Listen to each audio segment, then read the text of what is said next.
one sucked. It definitely sucked. I don't mind who won, meaning Carmella, but the way she won, it sucked. This one, I don't mind. It just reiterates, okay, well, I'm the Money in the Bank winner, but I just don't think you really needed to necessarily go through all of what they did to kind of get where they were and to do what they did. So, but kudos to the ladies for putting up with it and for doing 2 outstanding Money in the Bank ladder matches within a matter of a 10-day span, pretty much. You killed it. Congratulations, and congratulations to the winner, Carmella. I don't know. Naomi, she retained her SmackDown Women's title, but how will they work together? I don't know. I think it depends. I mean, I just see Carmella taking the cheap way to win the title eventually. Truthfully, I wouldn't mind her waiting this out. Because right now, Naomi's really over. You can even have a switch back and forth between Charlotte and Becky at some point, who knows. Because I highly doubt, and again, I could be very wrong. Again, I'm not a booker for the WWE. I'm just a fan trying to think about what could possibly work. Carmella could wait. I mean, I know she's a heel; it's not going to happen. But you never know. Seth Rollins cashed in Money in the Bank at WrestleMania after, in the middle of a match, and he won. She could maybe do the same thing, or call it out and be like, "All right, well, I'm going to have my moment in the sun. I'm going to cast this bitch in at WrestleMania," because she could very well do that. I think that'd be cool, but again, it depends on the champion. She could even do it at a SummerSlam. I wouldn't mind that either. In Brooklyn, especially for the Princess of Staten Island. I mean, I know it's not Staten Island, but you're still within the 5 boroughs of New York. You're basically performing in front of a hometown crowd. That would be a pretty sweet deal if she cashed in Money in the Bank at SummerSlam, whether it be through a regular scheduled singles match or do what everybody else has done, is just cash in at a moment's notice. So, I don't know. I see the SummerSlam scenario to be a lot more likely, which I wouldn't mind. Again, I wouldn't mind, but then you need to give Carmella the chance to hold the title for a little bit and kind of put her stamp on it.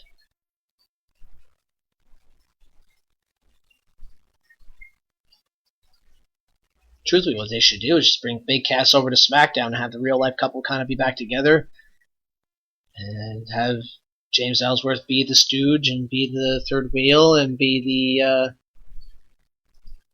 the caddy, if you will, to Carmella and Big Cass. That'd be pretty sweet.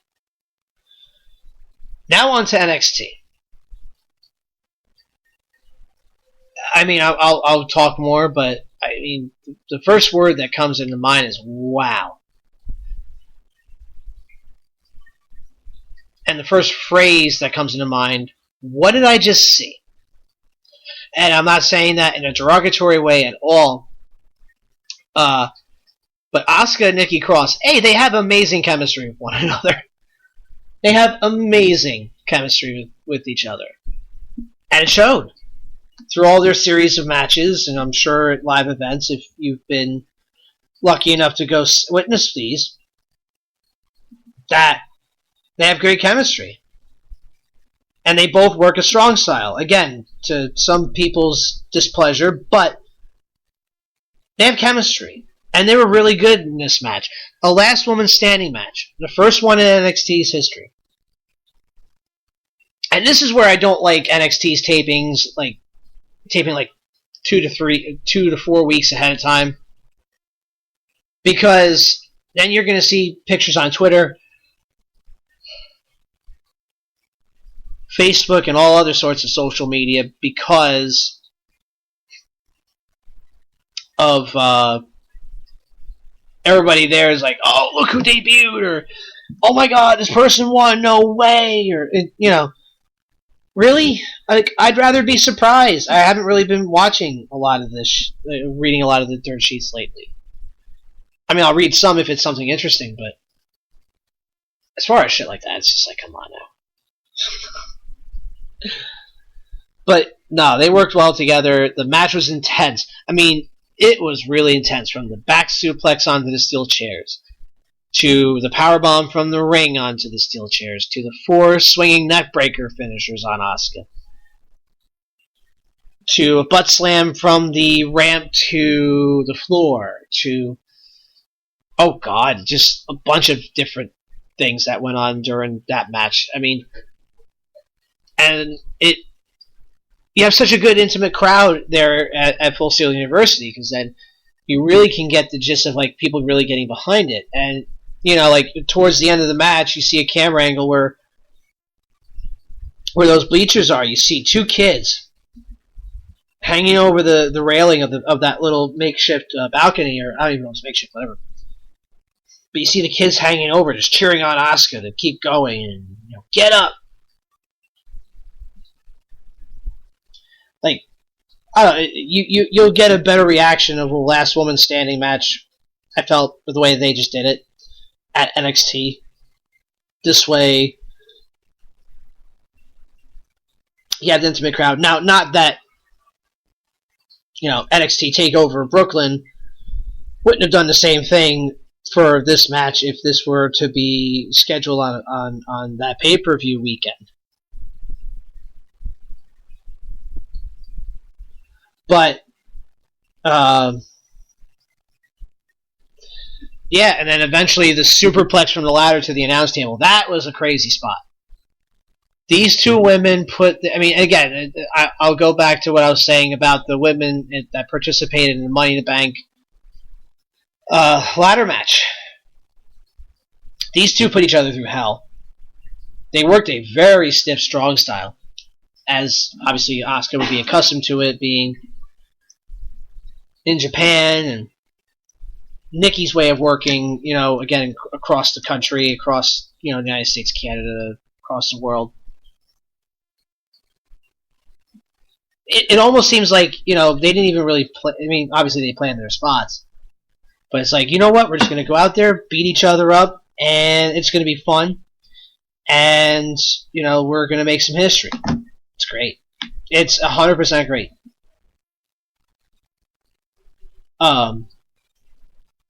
I just really would like to... I'd like to know what's going on next with Asuka, because, I mean, she's been dominating.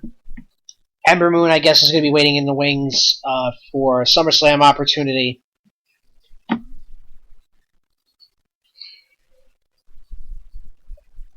But yeah, where do you go from here for Asuka? And actually, I'm going to share this really quick. I got this screenshot from Blake a few hours ago. Let's take a look at this. Actually, this was this morning. And I quote, "As of tomorrow, Asuka will be and this will be June 30th at this point. As of tomorrow, Asuka will be the longest reigning singles champion of any kind since Hulk Hogan's first championship run. If she holds on until Brooklyn, she'll pass the New Day as well." That's insane. And I remember when they first signed her, I didn't know what they were going to do with her, you know, and how she would adapt. She's been a great addition to NXT in more ways than one. She's been a great addition. And at one point, when Bayley left, it's like, all right, what are we going to do? Then you had, you know, the iconic Peyton Royce and Billie Kay kind of get involved, and then you have Nikki Cross for the longest time, and Ruby Riott comes into play, and it's insane. She's undefeated. She's champion, and it depends on who they put her against, but I don't foresee her making it past SummerSlam as champion, and if she does, then holy crap. I I would maybe like to have a NXT Invasion angle where Asuka comes in with the NXT title against a Charlotte because, say, oh well, like say if Carmella won and I'm the best, nobody on any of the rosters can beat me. Here comes Asuka, but still is women's champion, and I don't know. We'll get more into that as time goes on, obviously, because SummerSlam is not until another 2 months away. Less than that at this point. So, I mean, anything can happen. If wrestling has taught us anything, it's anything can happen. And that's what I love about wrestling. It's one of the many things I love about wrestling. Alright, let me take a quick music break here. Just before I do, and congratulations again goes out to Sasha, Dana Brooke, Emma, Bailey, even though you got squashed. Nia Jax, Sasha, Charlotte, Becky Lynch, Natty, Tamina, Naomi, Lana, I guess, because she wrestled for the title too, not necessarily main event. Oh, Mickie James was another one too in that gauntlet. And to Asuka and Nikki Cross, I mean, you're showing young girls out there, teenage girls, young adults.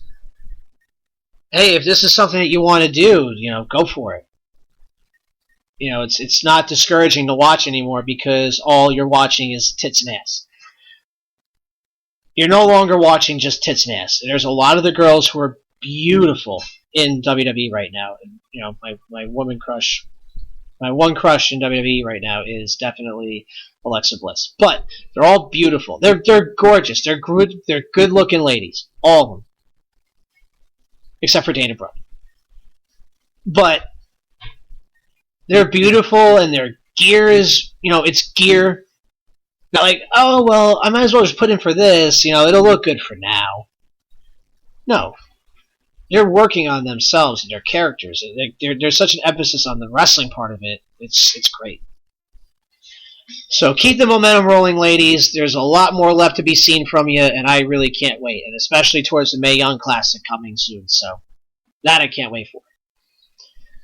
Let me take a quick music break, and then when I come back, I will talk about not only the